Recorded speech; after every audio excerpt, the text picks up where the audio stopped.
ಬೆಳೆಯು ಮುಖ್ಯವಾಗಿ ಮಲೆನಾಡು, ಕರಾವಳಿ ಹಾಗೂ ಮೈದಾನ ಪ್ರಾಂತ್ಯದ ಪ್ರಮುಖ ವಾಣಿಜ್ಯ ಬೆಳೆಯಾಗಿದ್ದು ಈ ಭಾಗದ ರೈತರ ಜೀವನಾಡಿಯಾಗಿದೆ. ಅಡಿಕೆಗೆ ದೊರೆಯುತ್ತಿರುವ ಹೆಚ್ಚಿನ ಮೌಲ್ಯ ಮತ್ತು ಉತ್ತಮ ಮಾರುಕಟ್ಟೆ ವ್ಯವಸ್ಥೆಯಿಂದಾಗಿ ಹೆಚ್ಚು ರೈತರು ಅಡಿಕೆ ಕೃಷಿಯತ್ತ ಒಲವು ತೋರುತ್ತಿದ್ದಾರೆ.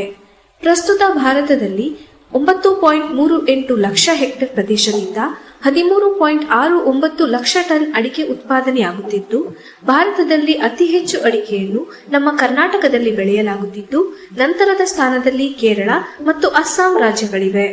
ಅಡಿಕೆ ಬೆಳೆಯು ಹಲವಾರು ರೋಗಗಳಿಗೆ ತುತ್ತಾಗುತ್ತಿದ್ದು, ಅವುಗಳಲ್ಲಿ ಹಿಡಿಮುಂಡಿಗೆ ರೋಗ, ಹಳದಿ ಎಲೆ ರೋಗ, ಸುಳಿಕೊಳೆ ರೋಗ, ಕಾಯಿಕೊಳೆ ರೋಗ, ಹಿಂಗಾರು ಒಣಗುವ ರೋಗ ಮತ್ತು ಎಲೆ ಚುಕ್ಕೆ ರೋಗಗಳು ಪ್ರಮುಖವಾಗಿವೆ. ಈ ಹಿಂದೆ ಅಡಿಕೆ ಬೆಳೆಯಲ್ಲಿ ಕಡಿಮೆ ಹಾನಿಯುಂಟು ಮಾಡುತ್ತಿದ್ದ ರೋಗಗಳು ಇತ್ತೀಚಿನ ವರ್ಷಗಳಲ್ಲಿ ವಾತಾವರಣದಲ್ಲಿ ಉಂಟಾಗುತ್ತಿರುವ ವೈಪರೀತ್ಯಗಳಿಂದಾಗಿ ಅವುಗಳ ಸಂತತಿ ತೀವ್ರ ವೇಗವಾಗಿ ಅಭಿವೃದ್ಧಿ ಹೊಂದಿ ಹೆಚ್ಚಿನ ಹಾನಿಯನ್ನುಂಟು ಮಾಡುತ್ತಿವೆ. ಅವುಗಳಲ್ಲಿ ಎಲೆ ಚುಕ್ಕೆ ರೋಗವು ಪ್ರಮುಖವಾಗಿದ್ದು, ಮಲೆನಾಡಿನೆಲ್ಲೆಡೆ ವ್ಯಾಪಕವಾಗಿ ಹರಡುತ್ತಿರುವುದು ಈ ಭಾಗದ ಬೆಳೆಗಾರರಲ್ಲಿ ಹೆಚ್ಚು ಆತಂಕಕ್ಕೆ ಕಾರಣವಾಗುತ್ತಿದೆ. ಈ ರೋಗದಿಂದಾಗಿ ಅಡಿಕೆಯ ಇಳುವರಿ ಕುಂಠಿತವಾಗುತ್ತಿದ್ದು, ನಿರ್ದಿಷ್ಟ ಅವಧಿಯಲ್ಲಿ ಸರಿಯಾದ ನಿರ್ವಹಣಾ ಕ್ರಮಗಳನ್ನು ಅಳವಡಿಸಿಕೊಂಡದ್ದೇ ಆದಲ್ಲಿ ಈ ರೋಗದ ಬಾಧೆ ಮತ್ತು ಹರಡುವಿಕೆಯನ್ನು ಸಂಪೂರ್ಣವಾಗಿ ತಡೆಗಟ್ಟಬಹುದು. ಆದ್ದರಿಂದ ಈ ರೋಗದ ಲಕ್ಷಣಗಳು, ಹರಡುವಿಕೆ ಮತ್ತು ತೆಗೆದುಕೊಳ್ಳಬೇಕಾದ ನಿರ್ವಹಣಾ ಕ್ರಮಗಳನ್ನು ತಿಳಿದುಕೊಳ್ಳೋಣ. ಎಲೆ ಚುಕ್ಕೆ ರೋಗದ ರೋಗಕಾರಕಗಳು ಇಂತಿವೆ. ಶಿಲೀಂಧ್ರ ಸೂಕ್ಷ್ಮಾಣು ಜೀವಿಗಳಾದ ಕೊಲೆಟೋಟ್ರೈಕೋಮ್ ಗ್ಲಿಯೋಸ್ಪೊರೈಡ್ಸ್, ಫಿಲ್ಲೋಸ್ಟಿಕ್ಟಾ ಅರೇಕೆ ಮತ್ತು ಪೆಸ್ಟಲೋಸಿಯಾಪ್ಸಿಸ್ ಅರೇಕೆಯಿಂದ ಈ ರೋಗ ಉಂಟಾಗುತ್ತದೆ.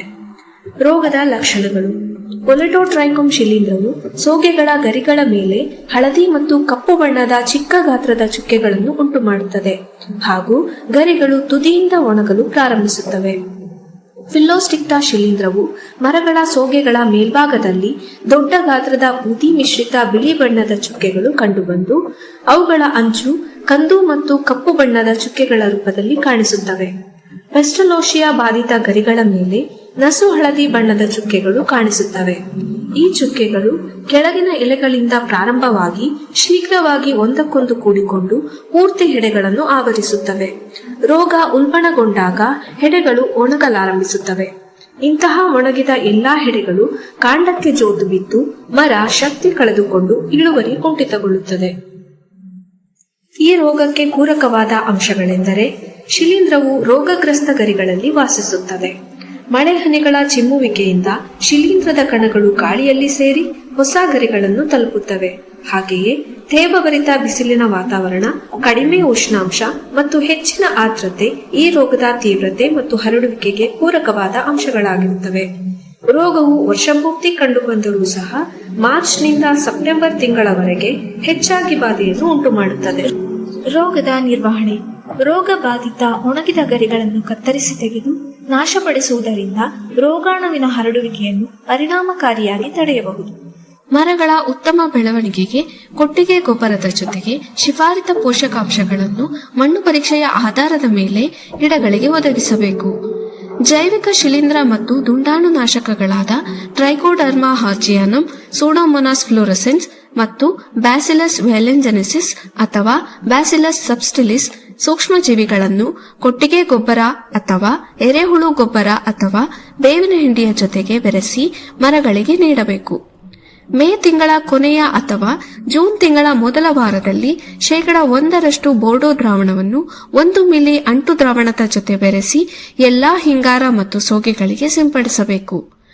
ಜುಲೈ 1 ಮತ್ತು 2ನೇ ವಾರದ ಅವಧಿಯಲ್ಲಿ 2ನೇ ಸಿಂಪಡಣೆಯಾಗಿ, ಆಗಸ್ಟ್ 3 ಮತ್ತು 4ನೇ ವಾರದ ಅವಧಿಯಲ್ಲಿ 3ನೇ ಸಿಂಪಡಣೆಯಾಗಿ 1% ಬೋರ್ಡೋ ದ್ರಾವಣವನ್ನು 1 ಮಿಲಿ ಅಂಟು ದ್ರಾವಣದ ಜೊತೆ ಬೆರೆಸಿ ಎಲ್ಲಾ ಹಿಂಗಾರ ಮತ್ತು ಸೋಗೆಗಳಿಗೆ ಸಿಂಪಡಿಸಬೇಕು.